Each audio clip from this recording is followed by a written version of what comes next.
के अंदर जैसे ही 15वें विधानसभा चुनाव का रिजल्ट आता है तो सबका ध्यान जुलाना सीट पे था।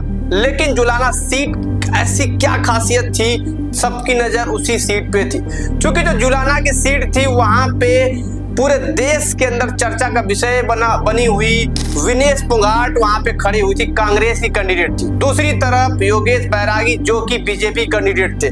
लेकिन विनेश फोगाट के लिए रास्ता आसान नहीं होने वाला था।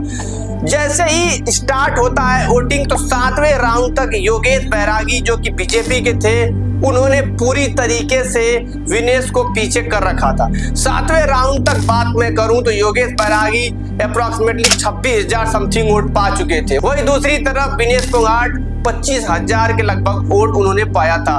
तो रास्ता कठिन होता दिख रहा था और सबकी नजर ये थी कि शायद विनेश फोगाट हार जाएंगे। लेकिन जैसे ही 8वां राउंड शुरू होता है वैसे ही विनेश फोगाट ने एक धोबी पछाड़ योगेश बैरागी को देती है और अंततः 15वें राउंड तक 6,015 वोट से विनेश फोगाट ने इस जीत को दर्ज कर ली। लेकिन कांग्रेस इस विधानसभा चुनाव में बीजेपी को हरा नहीं पाती और बीजेपी कांग्रेस के ऊपर ये बहुत बड़ा जीत दर्ज करती है। विनेश फोगाट के लिए सीट आसान नहीं थी, वही कारण था योगेश बैरागी के लिए भी सीट आसान नहीं था। क्योंकि बीजेपी 15 विधानसभा चुनाव हो चुके हैं लेकिन आज तक इस सीट पे कभी भी विधानसभा चुनाव के अंदर नहीं जीत हासिल की थी। ये योगेश बैरागी के लिए भारी पड़ा।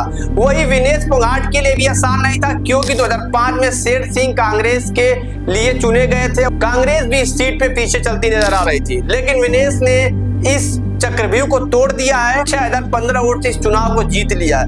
लेकिन मैं अगर जुलाना सीट के डेमोग्राफी की बात करूं तो डेमोग्राफी के अनुसार यहाँ पे लगभग 80,000 से ज्यादा जाट वोटर्स हैं, जो कि विनेश फोगाट खुद ही एक जाट है। इनका फायदा इन्हें साफ साफ मिलता हुआ नजर आ रहा था। दूसरे नंबर पे यहाँ पे ओबीसी समुदाय है जो कि लगभग 33,000 वोटर्स है, जिससे योगेश बैरागी उसी समुदाय से आते हैं। वही तीसरे नंबर पे एससी समुदाय के लोग आते हैं, लगभग 29,000 वोटर्स वहां पे हैं। तो ये जो जाट वोटर्स और नॉन जाट वोटर्स था, इसी का फायदा विनेश फोगाट को मिला। क्योंकि जिस तरीके से उन्होंने किसानों के लिए आंदोलन किया और आपको कुश्ती वाला तो प्रोपेगेंडा पता ही होगा, ये सारी चीजों के वजह से विनेश को काफी फायदा मिला था। और साफ साफ यही कारण है कि विनेश ने यहाँ पे जीत दर्ज हासिल की है।